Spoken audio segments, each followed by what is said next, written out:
안녕하세요. 사연 읽어주는 남예입니다. 오늘도 와주셔서 감사드리며 오늘의 여성 사연자분 사연은 제가 소개해드리도록 하겠습니다. 많은 청취 부탁드리며 오늘의 사연 시작하겠습니다.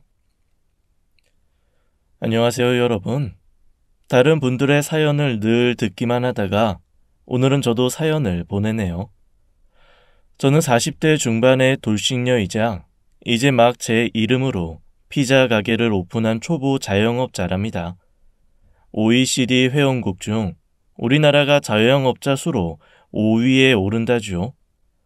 800만 명에 달하는 자영업자의 애환이야 더 말해 뭐할까 싶네요. 뛰는 물가, 그로 인한 외식 인구의 감소, 창업과 폐업을 반복하는 많은 소상공인의 하루하루가 전쟁 같은 게 현실이라죠. 지인들이 이구동성 최악의 경제난이라고 이때 하필 가게를 냈다고 저를 많이 걱정하더군요. 허나 언제나 위기는 있게 마련이고 누군가한테의 위기가 다른 이한테는 기회가 될 수 있기에 제 판단을 믿습니다. 사실 제가 피자 가게를 처음 운영해보는 건 아니고요. 전에 전 남편과 함께 가게를 할 때 그때의 경험이 지금 노하우가 되어 도움이 되는 게 사실이거든요. 과거 저는 이혼한 전력이 있는 남편을 소개로 만나 얼마간의 연애 기간을 거쳐 결혼을 했습니다. 그때 제 나이가 30대 중반이었네요. 그 나이까지 저는 싱글을 고집하며 중소기업체에서 사무직으로 일하고 있습니다. 많은 월급은 아니지만 혼자 먹고 살 만큼은 되고 사무직이라 크게 힘들거나 기술이 필요한 일도 아니었죠. 회사만 문 닫는 일 없이 잘만 굴러간다면 평생 직장 생활로 먹고는 살겠다 했네요. 대기업의 연봉과 직원 복지에는 될 게 아니지만 나름 내실 있는 중소기업이라 이곳에서 뼈를 묻어도 되겠다 싶었는데 사람 일 모르겠더라고요. 별로 크지도 않은 업체인데도 거기도 조직사회라고 사람들의 이해관계가 얽히고 설켜 오해와 갈등이 생겼습니다. 팔걸이 문화가 생겨나고 누구 밑에 줄을 서고 누구와 손 잡느냐에 따라서 직장 생활이 천국이 되기도 하고 지옥이 되기도 하더군요. 언제부턴가 나날이 심해지는 끼리끼리 문화와 라인 문화를 병적으로 싫어하는 저는 더는 회사에 다닐 수가 없었죠. 사직 후 구직 중에 전 남편을 소개받았고 특별히 모난 데 없이 둥글둥글 원만한 그의 성격이 마음에 들었네요. 다만 한 가지, 이혼 전력이 있다는 게 마음에 걸리긴 했지만 말입니다. 남편은 짧은 결혼 생활을 정리했고 이혼 사유가 다른 사람들처럼 불륜이나 치정이 원인이 아닌 말 그대로 성격 차이였다고 하더군요. 그 말을 어디까지 믿어야 할지 의문이었습니다. 헌데 남편을 만날수록 마음에 없는 소리를 하는 사람이 아니란 걸 알게 됐네요. 남편은 말수가 적은 사람이었습니다. 자기 감정을 겉으로 잘 드러내지도 않았죠. 매사 호불호가 명확하지 않고 가부가 분명하지도 않았습니다. 다른 사람은 어떨지 모르겠지만 전 그게 좋아 보이더군요. 저 역시 크게 감정적이거나 제 생각에 기분을 호들갑스럽게 겉으로 드러내는 편이 아닌 탓일 거예요. 저도 매사 조용하고 잔잔한 성격이거든요. 잘 만났다 싶었지만 일단 성격이 맞고 분위기가 비슷하다 보니 그의 홀 어머니를 모시고 살아야 하는 건 문제가 안 됐죠. 무남 동남인 그의 처지에 혼자 된 어머니를 나 몰라라 하는 게 외려 도리가 아니니까요. 그렇게 그와 결혼을 하고 시어머니를 모시고 살게 되었는데 그 당시 남편과 저는 작은 피자 가게를 시작했습니다. 이름만 대면 알만한 글로벌 피자 브랜드가 동네마다 하나씩 있는 판에 상호도 낯선 개인 피자 가게를 연다는 건 모험과도 같았네요. 허나 남편은 피자에 대한 남다른 열정이 있었습니다. 저 역시 그런 남편을 조력해 우리 가게를 동네 명물, 동네 맛집으로 만들어 보자는 야무진 꿈이 있었죠. 그러기에 둘이 한마음 한뜻이 되어 가게를 운영해 나갔습니다. 저는 홀에서 주문을 받거나 혹은 매장 손님들을 맞이했고 남편은 주방에서 열심히 피자를 만들었죠. 주문이 접수되는 대로 믿을 만한 라이더를 수배해 배달 일을 맡기고 남편과 저는 손발 맞춰 열심히 장사를 해나갔습니다. 일단 둘이 모든 걸 책임지다 보니 기본적으로 나가게 되는 인건비를 줄일 수 있고 아무래도 내 장사다 보니 사심 없이 일하게 되더군요. 허나 그것도 한계가 있었습니다. 다른 브랜드 피자는 인기 스타를 모델로 고용해 TV 광고도 빠방하게 해대는데 우린 기껏해야 가게 홍보 전단지가 전부다 보니 인지도 면에서 게임이 안 됐죠. 피자를 사먹는 주 고객이 아무래도 어린 친구들이다 보니 브랜드 모델이 누구냐에 따라서 매출 차이가 하늘과 땅이었습니다. 유명 걸그룹을 모델로 한 모 브랜드 피자는 매출을 헉소리나게 올린다던데 우린 그냥저냥 늘 고만고만한 매출을 올렸어요. 그러니 자구책으로 신메뉴 개발에 목을 맬 수밖에 없었습니다. 저는 일단 유통되는 피자 맛을 할 수 있는 한 다 맛보려고 했고 온갖 방법을 동원해 레시피를 구했었죠. 각 브랜드별 피자의 특징과 차별화된 마케팅 전략까지 인터넷으로 서칭하는 등 나름 최선을 다했습니다. 그렇다고 해서 이제껏 듣도 보도 못한 특별하고 이색적인 신메뉴가 하루아침에 뚝딱 만들어지는 건 아니지만 열심히 하다 보면 또 아나요. 누구도 흉내 낼 수 없는 우리 가게만의 스페셜 피자가 만들어질지. 그런 기대로 하루하루가 즐겁더군요. 남편도 그런저럴 지지하고 응원해주니 힘이 났었죠. 그렇게 우리 가족의 생계를 책임질 가게 운영은 남편과 합이 맞아 별 문제가 없었지만 정작 문제는 시어머니였습니다.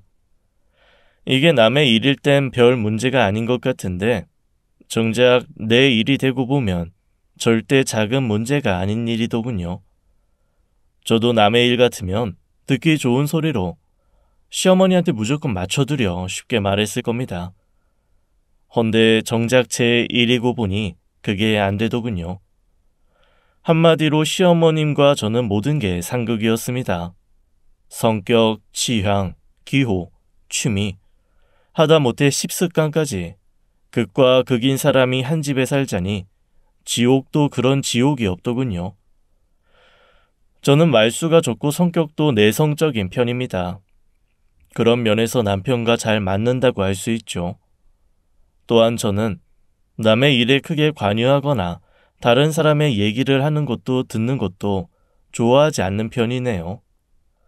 같은 맥락으로 누가 제 얘기를 하거나 우리 가족 일을 입에 올리는 걸 질색합니다. 내 사생활이 보호되길 원하는 만큼 타인의 사생활도 모른 척 하는 편이랄까요? 꼭 해야 할 말만 하는 편이지 소소한 일상을 화두 삼아 수다를 떠는 것도 싫어하는 성격입니다. 남의 일에 배나라 감나라 참견하거나 지적질하는 건 더 싫어하고요. 제 신조는 가까울수록 예의를 지키고 언행을 조심하자입니다.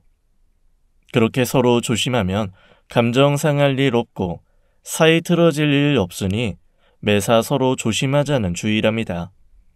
헌데 시어머니는 저와는 반대로 세상 만사 다 당신이 참견하고 일일이 훈수 두고 배나라 감나라 해야 직성이 풀리는 타입이셨네요. 동네 사람들 일상사를 하나하나 다 아는 체를 하고 사생활을 간섭하고 뒤에서 험담하고 여기가 무슨 시골 총동네도 아니고 서울 사람들이 그런 걸 좋아하겠습니까? 자기 사생활에 철저한 도시 사람들한테 가당치 않은 일이죠. 동네 사람들이 시어머니를 피하고 싫어하는 게 무리는 아니란 생각이 듭니다. 게다가 시어머니는 좋게 말하면 흥이 많은 여장부 스타일이고 나쁘게 말하면 분위기 파악 못하고 언제나 자기 흥에 취해 상대의 기분은 상관 않는 스타일이랄까요? 기차 화통 삶아 먹은 것처럼 큰 음성으로 이왕이면 상대 기분 살펴서 애둘러 말해도 될 걸 직설 화법을 구사하시니 사람들이 피곤해할 밖에요. 저 역시 마찬가지였습니다. 시어머니를 상대하는 일은 어떤 육체의 노동보다 피곤하고 지치는 일이었네요. 한 번은 몸살기가 있어 가게 일을 남편한테 맡기고 제가 일찍 집에 들어왔을 때 일입니다. 예, 너 마침 잘 왔다. 안 그래도 심심했는데 우리 맞고나 한판 치자. 어머니, 저 하루 종일 가게에서 일하다가 지금 들어왔어요. 그것도 몸살기가 있어서 그이한테 맡겨두고 저 먼저 들어온 건데. 아프면 약 먹어. 안 그래도 들어오다가 약국에 들려서 사 먹고 왔어요. 그럼 됐지 뭐. 약 먹었으니까 금방 괜찮아질 거다. 잠깐 이리 와 앉아봐. 좀 눕고 싶은데 오늘 주문이 많아서 계속 서 있었거든요. 엄살은? 그게 무슨 일이라고? 손바닥만한 가게에서 일을 해야 얼마나 한다고. 솔직히 네가 뭔 일을 그렇게 하니? 주방 일은 네 신랑이 하고 배달은 배달하는 양반이 하고. 저 종일 주문 받잖아요. 아이고, 그것도 일이라고? 그게 일이면 뭐하러 사니? 죽지. 그걸 일이라고 하면 벌 받아 얘. 벌어먹고 사는 게 그럼 그 힘도 안 들고 살아내니? 내가 너만 할 땐 말이지. 하루 종일 밥 메고 물 길고 길쌈에 층층시야 시집 어른들 수발에 눈코 뜰 새 없었어. 네가 지금 젖 물리고 똥기저귀 갈아댈 애가 있니? 그렇다고 밭을 매니? 대식구 밥을 해먹이니? 넌 얘 세상 잘 타고 나서 거저 먹는 거야. 인생 꽁으로 사는 거다. 네, 알았어요. 할게요. 맞고 쳐드리면 되죠? 근데 저 화투 칠 줄 모르는데 어쩌죠? 지난번에 가르쳐줬잖아. 넌 머리가 나쁜 거니? 아닌 마음이 없는 거니? 어떻게 매번 가르쳐줘도 까먹어. 하다 보면 기억날 거야. 딱 3판만 치자. 너 피곤하다니까. 딱 3판으로 시작해서 30판이 되고 해가 떨어져도 어머님은 그만둘 기세가 없으셨네요. 제가 대충 화투를 치는 게 거슬리셨는지 기어이 역정을 내셨습니다. 예, 넌 왜 그렇게 매사 건성이니? 이왕 하는 거 제대로 하면 누가 잡아가니? 하긴 마음에 없는 걸 억지 춘향하자니 왜 안 그렇게 했어? 아니 내가 돈을 달래 밥을 달래? 하루 종일 집안에서 혼자 처박혀 있자니 심심해서 맞고 한판 치자는 걸 그걸 좀 성심성의껏 못해주고. 됐어 얘 하지마. 하지 말어. 내가 안 하고 말지. 죄송해요. 잘할게요. 이거 내고 피 한 잔 가져오면 되는 거죠? 됐어 얘. 마음에도 없이 뭐래 하긴. 관둬. 시어머님이 빈정상하셨는지 신경질적으로 화투판을 뒤섞으시네요. 기껏 피곤한 몸으로 몇 시간을 내리 쳐드렸는데도 끝은 늘 이런 식입니다. 그러지 말고 어머니, 차라리 동네 경로당에 나가서 친구분들과 어울리세요. 비슷한 연배의 어르신들과 어울리면 아무래도 말도 잘 통하고 정서도 맞고 좋잖아요. 싫어 얘. 난 내 또래 할망구들 영감들 질색이야. 왜요? 비슷한 연배의 어르신들과 친구 먹고 친해지시면 여행도 같이 가고 맛집도 찾아다니면 재밌을 텐데. 모르면 가만히 있어. 암튼 경로당 내 스타일 아니야. 나중에 남편한테 들은 얘기로 시어머님이 경로당에서 왕따를 당하셨다네요. 거기서도 워낙에 튀는 언행과 직설화법으로 어르신들 심기를 건드리셨나 봅니다. 나중에 경로당 회장님이 어머님을 불러내시더니 다른 경로당으로 가라고 하셨다네요. 하긴 왜 아니겠습니까? 어머님 성격에 다 같이 어울리는 단체 생활이 힘드셨겠죠. 어디서든 튀어야 하고 어디서든 주목받아야 하는 당신 성격에 둥글둥글 무난해야 하는 인간관계가 힘드셨을 겁니다. 시어머님은 화투 아니면 하루 중 대부분의 시간을 텔레비전을 시청하며 보내셨네요. 주로 트롯 가수들이 나오는 가요 프로그램을 본방에 제방에 3방까지 챙겨보면서 시간을 때우셨죠. 당시 어머님은 한 젊은 트롯 가수한테 꽂히셔서 한참 팬질을 하시느라 정신이 없으셨습니다. 우리 웅이 오빠 어디 가면 실물을 영접할 수 있을라나? 방송국에 찾아가 볼까? 웅이 오빠요? 저 가수 올해 30도 안 됐는데. 너네가 왜 그렇게 멋대가리가 없니? 떡국 나이가 뭔 상관이니? 사람이 사람 좋아하는데. 넌 저렇게 멋있는 사람을 보고도 뭔가 느끼는 게 없니? 가슴 안 설레? 글쎄요. 전 별로 연예인들한텐 관심이 없어서요. 그러니까 네가 낭만도 없고 멋도 없다는 거야. 저렇게 멋진 사람을 어떻게 안 좋아할 수가 있니? 나 그래서 말인데 웅이 오빠 콘서트 가고 싶은데 티켓 좀 구해줄 수 있을까? 시어머님이 워낙에 그 가수를 좋아하시고 콘서트 한번 가면 소원이 없겠다고 하셔서 어렵사리 콘서트 티켓을 예매해드렸어요. 그랬더니 이번엔 가수한테 조공할 선물을 사야 한다고 100만 원을 내놓으라고 하시더군요. 어머니, 100만 원은 좀 과해요. 정 선물을 하고 싶으시면 꽃다발이나 하고 말지. 모르는 소리 말어 얘. 그딴 싸구려 꽃다발 나부랭이로 어떻게 눈에 띄니? 네가 요즘 팬 문화를 몰라서 그렇지 100만 원은 돈도 아니야 얘. 걸그룹 인기 멤버는 팬한테 수억짜리 자가용도 선물 받는 시대야. 솔직히 100만 원이면 겨우 체면치레 하는 수준이지 뭐. 그래도 100만 원이면 저희 가게 한 달 월세인데요. 넌 그렇게 매사 모든 걸 계산기 두드리고 사니?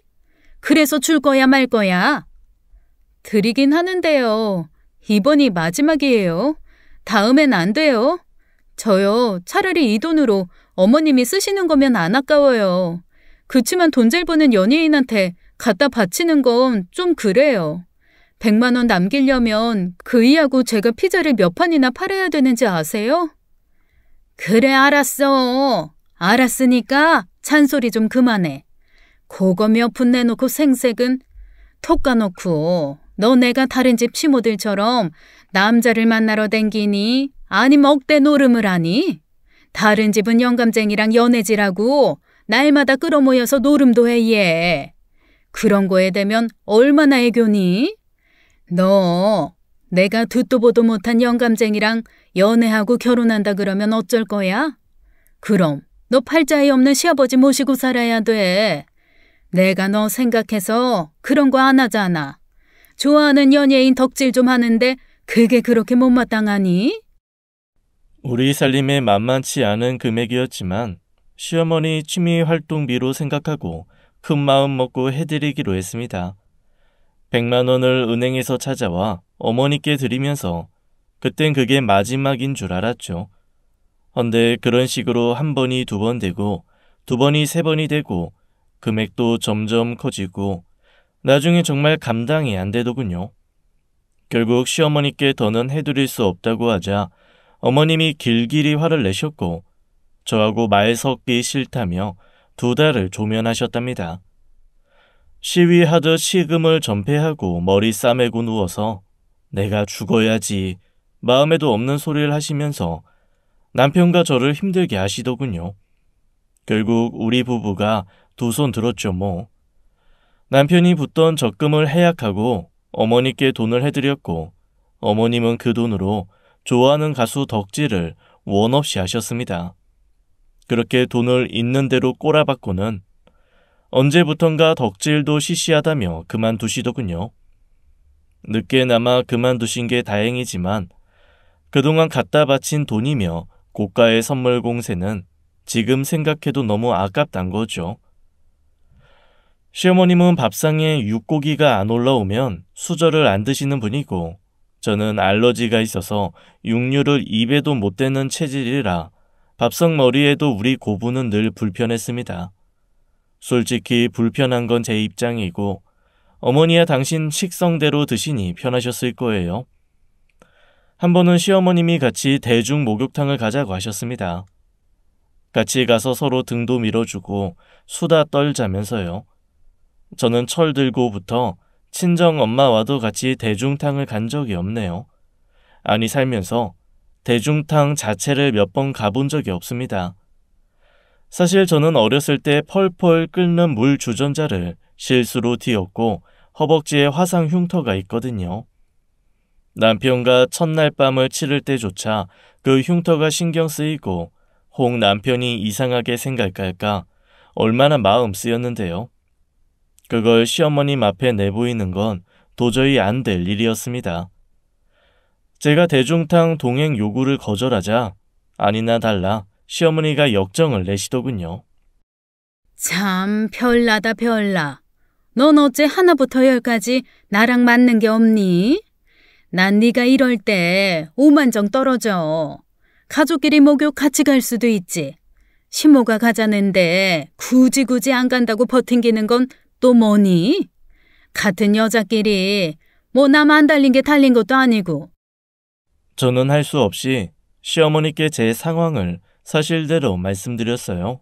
사실은요, 어머니. 제가 허벅지에 화상 흉터가 있어요. 어릴 때 끓는 물주전자를 덮어 쓴 적이 있어서. 그게 좀 그래요. 남들한테 보이는 게. 흉터 있으면 어때서? 누군 문신이 있어도 잘만 가더라. 같이 가기 싫으면 싫다고 하면 되지. 엄한 흉터 핑계는. 너 내가 이런 말까진 안 하려 그랬는데 너 들어오기 전에 그 전 며느리는 너처럼 안 그랬어 얘. 애가 얼마나 사근사근하고 입에 혀처럼 굴었는지 깎아놓은 뱃속 같았어. 너처럼 뻣뻣한 장작대기 안 갖고. 나랑 얼마나 아삼육이 잘 맞았는지 우릴 보고 사람들이 그러더라. 환상의 구부라고. 눈빛만 봐도 그냥 딱 속내를 알아채고 완전 쿵짝 제대로 맞았지. 걔들 갈라서고 내가 두고두고 얼마나 아쉬워한 줄 아니? 마음 잘 맞는 며느리 보는 것도 늙은이 복이라면 큰 복인데 그 복을 걷어찼으니 오죽 아쉬웠겠냐고. 성격 차이는 뭔 놈의 성격 차이? 그냥 참고 살면 될 걸 기어이 갈라서기는. 재혼하면 뭐 용 빼는 사람 만날까 봐? 다 구관이 명관인데 팔자를 얼마나 잘 고치겠다고. 외려 팔자가 오그라들었지. 전 번번이 시어머님의 거침없는 화법에 상처를 입었습니다. 어떻게 제 앞에서 남편의 전처 얘기를 아무렇지 않게 꺼낼 수가 있죠. 어떻게 저한테 그 여자 얘기를 하면서 당신과는 찰떡궁합이라고 하나부터 10까지 잘 맞아서 다시 없을 고부진간이었다는 소리를 태연히 하실 수가 있을까요? 저의 상한 마음은 짐작도 안 되시나 보죠. 굳은 얼굴 따윈 눈에 들어오지도 않으시나 봅니다. 그 후로도 어머님은 툭하면 전 며느리를 거들먹거리며 저와 사사건건 비교하고 그 여자를 두둔하는 말을 무신경하게 내뱉으셨네요. 처음엔 뜨악했지만 그게 반복되다 보니 너무 불쾌했고 어머님에 대한 미움과 원망이 마음속에 생겨나더군요. 왜 아니겠습니까? 누군들 비교당하고 끝없이 채점당하면 욱하는 마음부터 생기지. 전 그대로 두면 어머님을 정말로 미워하게 될 것 같아서 남편한테 부탁을 했습니다. 내가 직접적으로 말씀드리는 것보다 당신이 애둘러서 말씀드려보면 어떨까? 그게 어머님 입장에선 덜 불쾌하실 것 같은데. 그 여자 얘기하지 마시라고. 당신이 한 귀로 듣고 한 귀로 흘려버려. 우리 엄마 원래 그런 성격인 거 이제 당신도 알잖아. 왜 영양가 없는 노인네 말을 귀담아 듣고 기분 상하고 그래. 그러려냐고 말지. 당신이 그러지 말라고 해주면 안 돼? 어머님 저 말버릇 고치셔야 돼. 지금이야 내 앞에서 그러시지만 나가면 다른 사람들 앞에서도 그럴 거 아니야. 사람들 앞에서 옛날 며느리랑 지금 며느리 비교하고 점수 매기는 거 정말 생각만 해도 끔찍하다. 우리 엄마가 내 말 들을 사람인가? 우리 엄마 아무도 못 말려. 하나님도 못 말릴걸. 우리 엄마지만 나 감당 못하니까 나한테 자꾸 그러지 마로. 솔직히 고부 문제는 둘이 알아서 풀어야지. 내가 끼어들면 일만 더 커져요. 우유부단하고 소심한 남편이 손사래를 치네요. 고부 문제에 자기를 끌어들이지 말라니. 자긴 뭐 우리 식구 아닌가? 꼭 남처럼 말하는 거 있죠. 남편한테서는 기댈 거에 없겠다 싶어 저는 고민 끝에 직접 말씀드리기로 했습니다. 어머님, 저 그 여자 얘기 안 듣고 싶어요. 번번이 제 앞에서 그 여자 얘기 꺼내시는 거 다분히 다른 의도가 있는 걸로 생각돼요, 저. 무슨 다른 의도? 어머님이 저랑 그이 이혼시키고 다시 옛날 며느리를 드리고 싶어 하시는 걸로요. 넌 무슨 그런 소리라니? 내가 그런 생각을 왜 해? 그게 아니시면 그 여자 얘기 제 앞에서 두 번 다시 하지 마세요. 어머님하고는 잘 맞는 환상의 커플인지 몰라도 저한테 반가운 사람 아니잖아요. 이미 다 끝난 인연인데 자꾸 입에 올려봐야 뭐 하겠어요? 싫든 좋든 이제 어머니 며느리는 그 여자가 아니라 저예요. 저하고 잘 지내셔야죠. 안 그래요? 자꾸 얼굴도 모르는 여자랑 비교당하는 거 정말 기분 별로예요. 입장 바꿔서 제가 옆집 할머니랑 어머님이랑 비교하면 좋으시겠어요? 그러니까 서로 조심할 건 하면서 잘 지내요, 우리. 그제야 시어머님이 입을 닫으시더군요. 그렇게 집안에서 남편의 전처 얘기가 사라질 즈음 시어머님이 갑작스레 외출이 잦아지시더군요. 어딜 다녀오셨냐고 물어도 우물쭈물. 의아했지만 친구분 댁에 마실 갔다 오시려니 했습니다. 어머님은 그렇게 거의 날마다 외출을 하셨고 그즈음 전 이제껏 심혈을 기울여 연구해온 신메뉴 개발이 막바지라 더는 어머님께 신경 쓸 여유가 없었네요. 우선 단골 손님을 중심으로 맛 평가가 시급했습니다. 단골 손님들이 긍정적인 평가를 해주셨죠. 다행이다 싶더군요. 일단 신메뉴 출시 기념으로 파격적인 할인가로 판매를 시작하자 주문이 빗발치더군요. 라이더 분들을 평소보다 많이 호출했는데도 배달이 밀려 급한 대로 가까운 거리는 제가 직접 배달을 나갔습니다. 저희 집 근처에 있는 신축 빌라에 신메뉴 피자를 배달하고 막 돌아 나오던 길이었네요. 감자롤은 서비스로 드리는 거고요. 맛있게 드시고 별점 잘 부탁드립니다. 그렇게 고객한테 인사를 드리고 돌아서서 엘리베이터를 기다리는데 막 엘리베이터가 도착하고 문이 열리면서 안에서 시어머님이 나오시더군요. 어머니는 제 또래의 젊은 여자와 다정히 팔짱을 끼고 하하호호 뭐가 그렇게 좋은지 웃음보를 터트리며 나오시는 거 있죠. 그 여자랑 얘기하느라 절 알아보지도 못하시더군요. 배달간 집 옆집으로 들어가려던 걸 제가 먼저 아는 체를 했습니다. 어머니, 여긴 무슨 일이세요? 어머머머, 그러는 넌? 여기 왜 있어? 저야 배달 왔죠. 오늘 배달이 밀려서 저도 거들어요, 지금. 그래? 그럼 어여 배달하고 가. 난 볼 일이 있어서. 어머님 옆에서 저를 위아래로 훑어보는 그 여자 시선이 몹시 거슬리더군요. 누군데 어머님 팔짱을 다정히 끼고 저러는지 누가 보면 제가 아니라 저 여자가 며느리인 줄 알겠다 싶었죠. 그런데 어머니, 이분은 누구세요? 어머님이라고 하는 거 보니까 그이랑 재혼한 분이시구나. 전 한승현 씨 전처예요. 어머님이 제 얘기 안 하셨나? 그럴 리가 없는데. 그쪽 얘긴 저한테 많이 하셨거든요. 아무튼 반가워요. 이렇게 만나서. 아닌가? 반가우면 안 되는 건가? 뭐가 됐든 재밌다. 여기 우리 집이거든요. 기가 막히더군요. 잘 됐다. 이왕 이렇게 만난 거. 어머니, 우리 피자 시켜 먹어요. 뭐가 맛있어요? 제일 잘 나가는 걸로 한 판 갖다 줘요. 그 여자가 지갑에서 5만 원권 지폐를 꺼내 제게 건네더군요. 잔돈은 됐어요. 팁이라고 해두죠. 저는 돈을 돌려주면서 확실히 못 박았습니다. 미안한데 주문은 전화로 해주세요. 아님 배달 앱으로 하시든가. 우리 가게는 팁 같은 거 안 받습니다. 그리고 웬만하면 우리 가게에서 시켜 드시지 마세요. 이 동네 피자 가게 널렸으니까. 어머머머? 웃기는 사람이네. 손님 가려받아요, 거긴? 저는 그 여자와 더는 말 섞기도 싫어서 어머니께 말씀드렸습니다. 어머니, 지금 저랑 같이 가세요. 집에 가서 드릴 말씀 있어요. 굳어진 제 안색을 살피시더니 어머니는 할 수 없이 저를 따라 나서시더군요.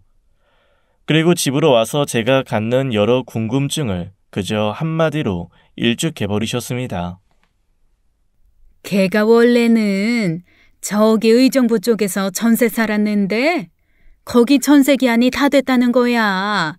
그래서 내가 우리 동네로 소개해줬지. 마침 적당한 집이 나왔길래. 그럼 그동안 어머님 매일 외출하신 것도 그 여자 집에 가신 거였어요? 의정부까지? 그렇지 뭐. 내가 워낙에 개성이 강해서 동네 노인정에도 못 가고 너나 애비는 가게 매달려 있으니 종일 빈집에서 심심하잖아. 내가 집 지키는 개도 아니고. 그래서 맞고도 치고 수다나 좀 떨까 싶어서 찾아갔어. 근데 인간적으로 거리가 멀어도 너무 멀더라. 전철을 타도 꼬박 1시간이니 원. 그래서 이왕이면 가까운 데로 이사 오면 좋겠다 싶었지 뭐. 어머님은 어떻게 제 생각은 하나도 안 하세요? 그 여자랑 한 동네에서 살면 제 기분이 어떨지 짐작 안 되세요? 별스럽게도 군다. 걔가 너한테 밥을 달래 떡을 달래. 저는 저대로 너는 너대로 사는데 뭐가 어때서 그러니? 이건 누가 들어도 말도 안 되는 거죠. 어떻게 전처랑 후처랑 한 동네에서 살아요. 그것도 엎어지면 코 닿을 거리예요. 그런 소리 말어 얘. 누가 들어도 네가 별난 거지. 한 동네에서 살면 사는 거지 뭘 그렇게 유난을 떠니? 그래서 앞으로도 계속 그 여자랑 만나시겠다는 거죠 지금? 못 만날 거 없지 뭐.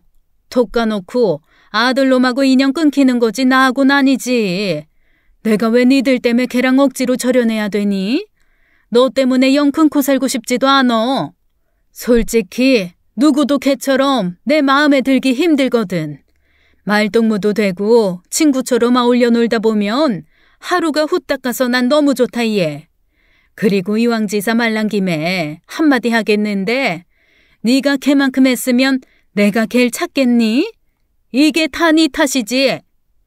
그럼 제가 어머님을 잘 못 모셔서 그 여자를 찾는다는 거예요? 톡 까놓고 그렇지 뭘. 네가 입안에 혀처럼 굴었어 봐. 내가 걔를 왜 만나고 댕기겠느냐고. 어머님, 그렇게 말씀하시면 저 너무 섭섭해요. 그래도 저는 한다고 하는데 설사 어머님 마음에 안 들어도 그렇죠. 그렇다고 그 여자랑 저를 사사건건 비교하고 제 앞에서 그 여자 칭찬하시는 거 이젠 하다하다 그 여자를 한 동네로 불러들여서 매일 보시는 거 이건 정말 경우가 아닌 것 같네요. 예, 입은 삐뚤어졌어도 말은 바로 하랬다고. 하늘 같은 시애미 하는 일에 감나라 배나라 하는 네가 경우가 아니지. 내가 뭐라든 왜 참견이니? 너 그런 거 질색하잖아. 남이 이래라 저래라 하는 거 극혐하면서 지가 그 짓을 하고 있네. 참견 말어. 내가 뭐라든. 이게 남일이에요? 어머니 저랑 남이에요? 그리고 그 여자가 우리 가족 일에 끼어드는데 어떻게 나 몰라라예요? 어머니라면 그럴 수 있으세요? 너 정말 사람 피곤하게 한다. 내가 뭘 그렇게 잘못했다고 이러니? 지나가는 사람들 붙잡고 물어봐. 네가 나쁜가 내가 나쁜가? 어머님과는 말이 통하지 않았습니다. 더 얘기해봐야 서로 감정만 상할 거니까요. 저는 남편한테 전처가 한 동네로 이사 온 걸 아느냐고 물었죠. 미령 곰탱이 같은 남편은 별다른 반응이 없더군요. 그저 그래? 왜 하필 우리 동네로 왔대? 아이, 당신이 모른 채 해. 하는 게 다였습니다. 이러니 저만 이상한 사람이 되는 거죠 뭐. 저로선 뭘 어떻게 해야 할지 모르겠더군요. 그저 신경만 날카로워질 뿐 그 여자의 존재가 저만 거슬리는 건지 다들 아무렇지도 않아 하네요. 주거 이전의 자유가 있는 나라에서 왜 우리 동네로 이사 왔냐고 법적인 조치를 취할 수도 없고 저는 남편의 전처를 한 동네 주민으로 이웃 사촌으로 지내야 하는 상황이 황당하기만 했네요. 다행히 신메뉴 피자 반응은 날이 갈수록 좋았습니다. 물론 호불호가 갈리긴 했지만 그래도 다른 브랜드에서 맛볼 수 없는 맛이다 보니 긍정적인 반응이 더 많더군요. 배달 주문이 늘고 하루 매상이 껑충 뛰었습니다. 인근 초등학교에서 단체 주문이 들어오고 단체 손님이 들이닥치기도 하면서 가게는 성업 중이었네요. 이렇게 바쁠 때 시어머니가 가게 나와서 조금만 거들어 주시면 좋겠는데 어머님은 전혀 그럴 생각이 없으신 것 같았습니다. 한 번은 하루가 어떻게 갔는지 모를 만큼 정신없이 일하고 가게 문 닫고 너무 피곤해서 동네에 찜질방에 간 적이 있었네요. 땀 좀 빼고 한숨 자려고 누워서 막 눈을 붙이려는데 등 뒤에서 귀에 익은 목소리가 들려왔습니다. 힐끗 돌아봤더니 시어머님이 남편의 전처와 함께 머리에 양머리를 한 채 삶은 계란과 식혜를 맛나게 나눠 먹고 계시더군요. 두 사람은 누구 눈에도 보기 좋은 고부지간이었습니다. 서로 계란을 입에 넣어주며 그렇게 정다울 수가 없더군요. 예, 나만 주지 말고 너도 먹어. 먹고 있어요. 전 어머니 솔직히 어머니 드시는 것만 봐도 안 먹어도 배가 불러요. 어쩜 말 한마디를 해도 이러니 내가 널 찾지. 우리 집에는 너 같지 않어. 어찌나 무뚝뚝하고 잔정이 없는지. 성격 안 맞아서 못 살겠다 얘. 저 가끔 그 일랑 괜히 이혼했다 싶어요. 왜 아니야. 나도 그런데. 그러게 그때 좀만 참지. 못 참고 바로 이혼 도장 찍더라니. 성격 차이로 갈라설 것 같으면 대한민국에서 같이 살 부부가 얼마나 되겠니? 그냥 꾹 참고 살았으면 오죽 좋아. 그래도 어머님이랑 계속 인연 이어가고 이젠 한 동네에서 매일 얼굴 보니까 너무 좋은 거 있죠? 그러게 말이다. 우리 집에는 내가 같이 목욕탕 가자 그랬더니 아주 질색을 하더라. 고부지간에 목욕탕 좀 가면 큰일 난다니? 서로 등도 밀어주고 좀 좋아? 그러게요. 전 어머님이랑 목욕탕도 가고 찜질방도 가고 맞고도 치고 그런 거 너무 좋은데. 하긴 그 여자 얼굴 보니까 까탈스럽게 생기긴 했더라고요. 생긴 것만 그런 게 아니에요. 성질머리는 말해 뭐래. 인정머리 없고 싸가지 없고 한마디로 싹퉁바가지야. 싹퉁바가지요? 어머머머. 암튼 우리 어머님 말씀도 재미나게 하셔. 코미디언이 따로 없다니까. 그렇지. 내가 또 한입담 하지. 어이가 없더군요. 두 사람이 몰려다니면서 저를 안주 삼아 저렇게 씹어댈 줄은 몰랐습니다. 저는 도망치듯 찜질방에서 나와 터덜터덜 집으로 돌아왔네요. 시어머니한테 찜질방에서 엿들은 얘기를 할 수도 없고 그렇다고 혼자만 속으로 사귀자니 힘들더군요. 그래도 일단 제 선에서 참아보기로 했죠. 그 후 어머님은 저한테 피자 가게에 사람 안 필요하냐며 알바 구하면 적임자가 있다고 하시더군요. 그렇지 않아도 파트타임 알바를 하나 쓸 생각이었기에 누구냐고 물었더니 남편의 전처를 추천하시더군요. 그 여자가 일자리를 구하고 있는데 마땅한 곳이 없어서 고민 중이라나요? 어머님은 정말 왜 저러시는 걸까요? 손바닥만한 피자 가게에서 남편과 전처와 후처가 얼굴 맞대고 대체 뭘 하라는 거죠? 제가 딱 잘라서 거절하자 시어머님은 이번에 당신이 직접 가게에 나와서 일손을 보태겠다고 하시더군요. 그런 적이 없었는데 웬일인가 싶었습니다. 의외였지만 어머님이 원하시면 그러라고 허락해드렸죠. 그렇게 어머님이 가게 나와서 알바 일을 하신 지 6개월이 지나고 기야 말 일이 벌어졌습니다. 동네 초입에 새로 피자 가게가 오픈했더군요. 안 그래도 작은 상권에서 피자 가게가 하나 더 생기자 여간 신경 쓰이는 게 아니었습니다. 헌데 정작 기함한 일은 그 가게 주인이 바로 남편의 전처라는 사실이었죠. 게다가 우리 가게의 특별 신메뉴와 똑같은 메뉴를 시그니처 메뉴로 내걸었더군요. 상식적으로 이해할 수 없는 일이 눈앞에서 벌어지자 전 정신적으로 멘붕 상태였죠. 남편한테 전처가 우리 가게 신메뉴와 같은 걸 팔고 있다고 동네 초입에 오픈한 피자 가게 주인이 다름 아닌 당신 전처라고 일러주자 남편도 모르고 있던 일인지 화들짝 놀라더군요. 그 여자가 무슨 재주로 제가 근 1년 동안 공들여 개발한 신메뉴와 똑같은 피자를 단기간에 똑같이 만들어 팔 수 있을까요? 굳이 확인하지 않아도 알 수 있는 일이었습니다. 시어머님이 알바를 하겠다며 가게에 나오셨던 그 6개월 동안 제 비밀 레시피를 훔쳐보고 남편의 주방도 핸드폰 카메라로 찍어 가셨겠죠. 그거야 말 안 해도 알 수 있는 일이니까요. 그래도 혹시 몰라서 저는 가게에 설치되어 있는 CCTV를 돌려봤습니다. 혹시나가 역시나더군요. 대체 왜 그렇게까지 하시는 걸까요? 그 여자가 대체 뭐라고? 어머님한텐 그 여자가 당신 아들이나 며느리보다도 소중한 존재인가 싶더군요. 너무 억울하고 분해서 눈물이 다 나더군요. 남편한테 CCTV 영상을 확인시켰습니다. 저는 남편한테 어머님이 자식들 속여가며 비밀 레시피를 빼돌려 그 여자의 창업을 돕는 이유가 대체 뭔지 알아보라고 했네요. 어머님이 그 여자를 아직도 여전히 당신 며느리로 생각하시는 것 같다고, 결혼한 지가 얼만데 아직도 어머님한테 난 그저 남이라고 한탄하며 엉엉 울었습니다. 남편이 저를 달래더군요. 그리고 전처를 만나서 단판을 짓겠다며 단단히 벼르고 가게를 나섰습니다. 늘 남편의 물에 물 탄 듯 술에 술 탄 듯 흐리멍텅한 모습만 봐서 그런지 단호한 모습이 의외더군요. 전 가게에서 남편을 기다렸습니다. 부디 잘 해결되기 바라면서 말이죠. 남편으로서도 안 좋게 갈라선 전처와 새삼스럽게 대면해서 사사건건 따지고 시비를 붙어야 하는 일이 피곤할 테니 폭력 없이 대화로 잘 해결되기 바라며 저는 빈 가게에서 남편을 기다렸습니다. 헌데 시간이 흘러 저녁이 돼도 남편이 돌아올 생각을 안 하더군요.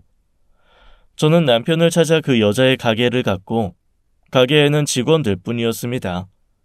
사장님 어디 가셨냐고 물었더니 웬 남자분이 찾아와서 잠깐 얘기하고 오겠다고 같이 나갔다고 하더군요. 분명 남편과 전처가 같이 가게를 나간 것 같은데 낮에 나가서 아직도 깜깜무소식이니 도대체 무슨 일인가 싶었습니다. 남편한테 핸드폰을 했지만 전화기가 꺼져 있어 통화가 안 되더군요. 혹시나 해서 그 여자의 집을 찾아갔더니 아무도 없었습니다. 대체 두 사람은 어딜 간 거지? 저는 할 수 없이 시어머님께 그 여자 핸드폰 번호를 물어 전화를 걸었습니다. 신호가 가지만 끝내 받지 않더군요. 그렇게 그날 밤 끝내 남편은 들어오지 않았고 저는 꼬박 뜬 눈으로 남편을 기다렸습니다.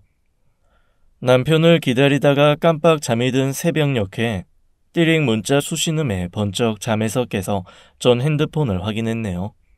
그 여자가 보낸 문자였습니다. 그이가 잠이 깊이 들었네요. 재워서 내일 아침에 보낼게요. 남편의 전처는 짧은 문자와 함께 사진을 한 장 보냈더군요. 모텔 객실 침대에서 술 취해 널브러져 있는 헐벗은 남편의 모습이었습니다. 그 옆에 속옷 차림의 그 여자까지.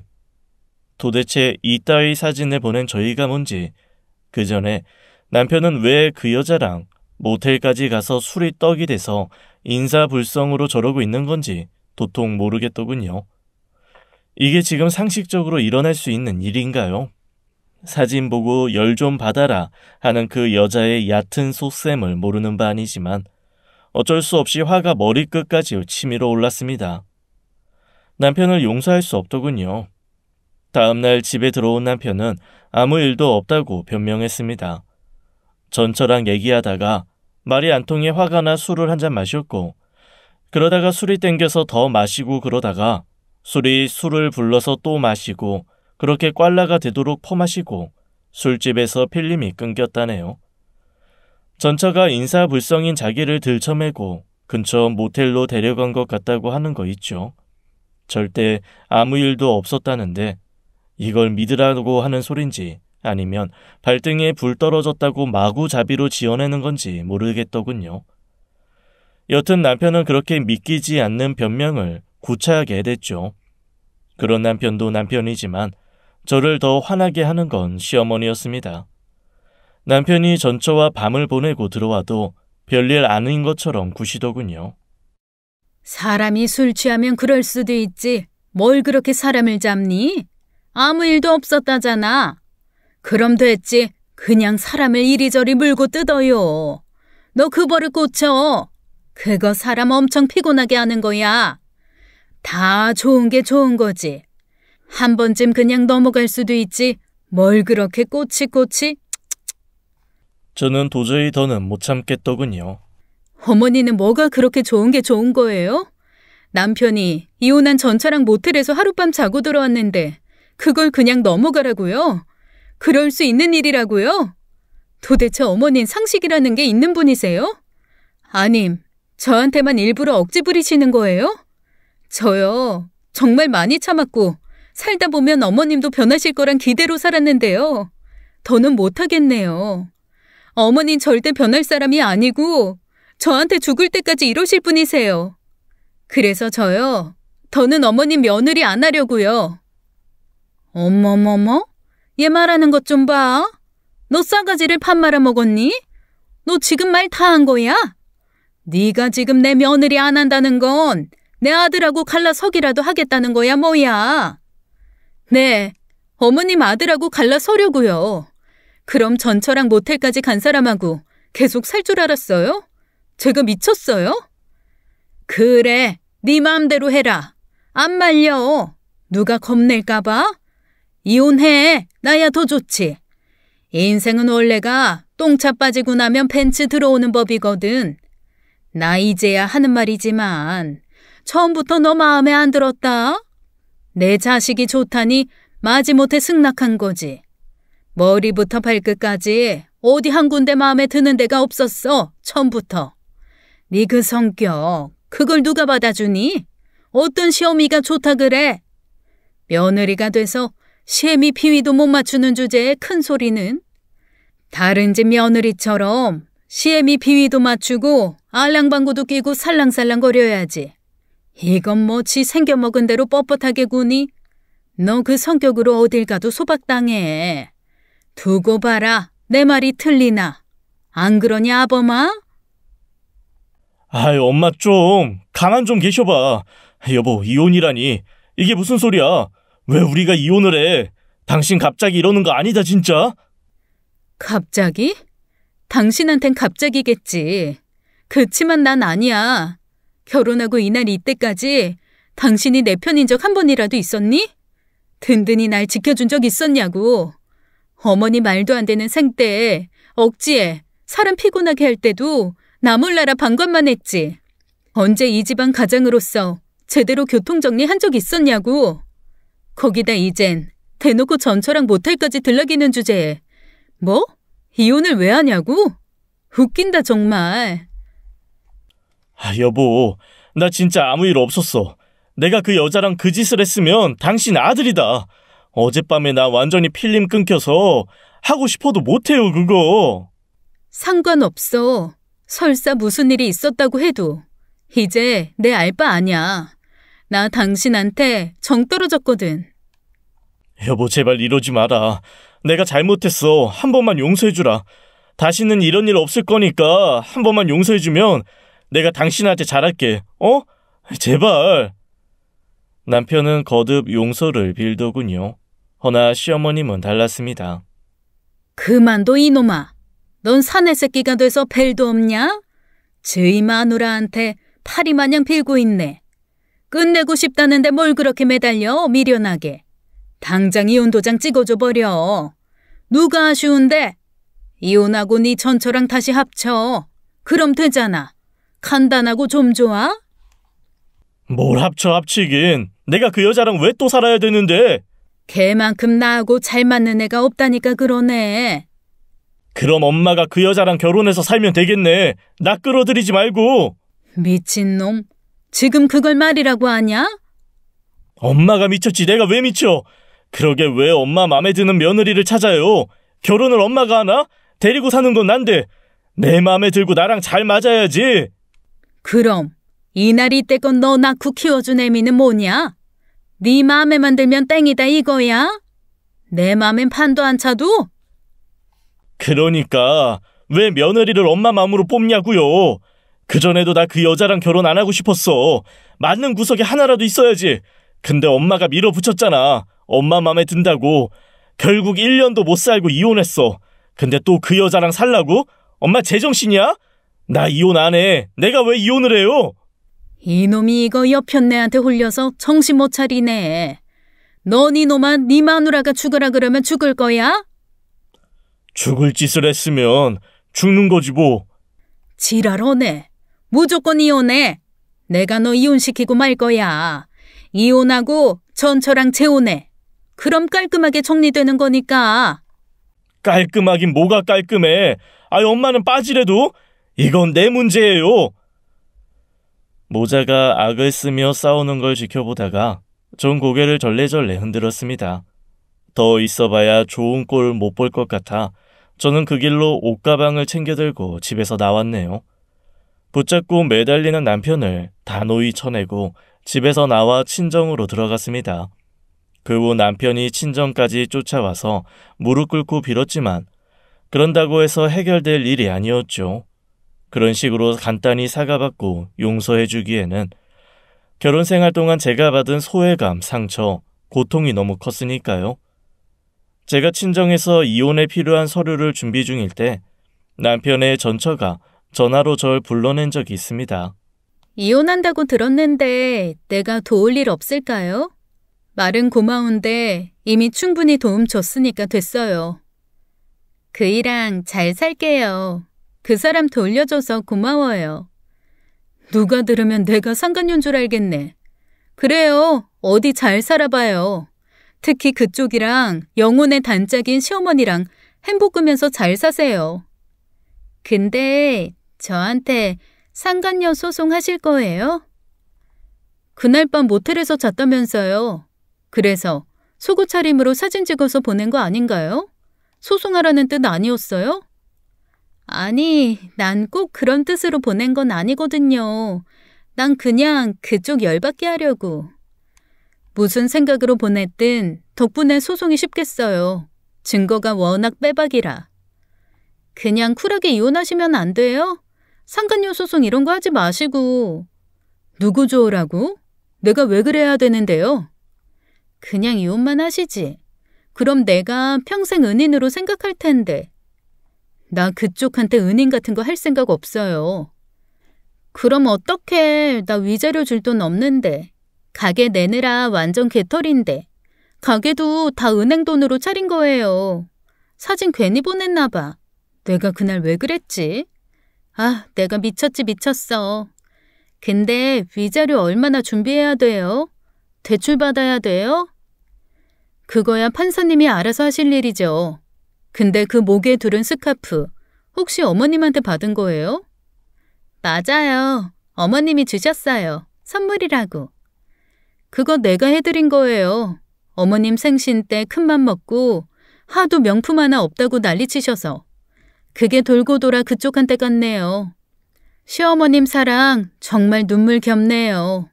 앞으로도 쭉 그 사랑 듬뿍 받고 사세요. 아주 잘 어울리는 고부 되겠어요. 그나물의 그 밥처럼 말이죠. 그나물의 그 밥? 그거 칭찬이에요, 욕이에요? 좋을 대로 들으세요. 전 그럼 이만. 그 후 저는 남편을 상대로 이혼을 신청했고 남편의 정처에겐 상간녀 소송을 그리고 가장 중요한 시어머님을 상대로는 제가 개발한 특급 레시피를 빼돌려 상대 업자에게 넘긴 죄를 물어 소송을 걸었습니다. 남편이 하도 매달려서 한 번쯤 용서해줄까 하는 생각도 잠깐 했지만 도저히 시어머님과는 다시 같이 살 엄두가 안 나더군요. 저는 부부의 궁합만큼 고부의 궁합도 중요하다고 생각합니다. 그리고 웬만한 고부 관계를 위해선 어느 일방이 아닌 양쪽 모두 매너와 선을 지켜야 한다고 생각하고요. 그걸 모르는 시어머님을 만난 건 저의 불행이겠죠. 가족이라는 이름으로 무신경하게 선을 넘어버린 건 가족의 자격이 없는 거 아닐까요? 시어머니의 소송권만이라도 취해달라는 남편의 부탁을 저는 일구에 거절했습니다. 레시피 도용에 대한 치열한 법정 싸움 끝에 저는 승소했고 시어머니는 막대한 금액을 배상해야 했습니다.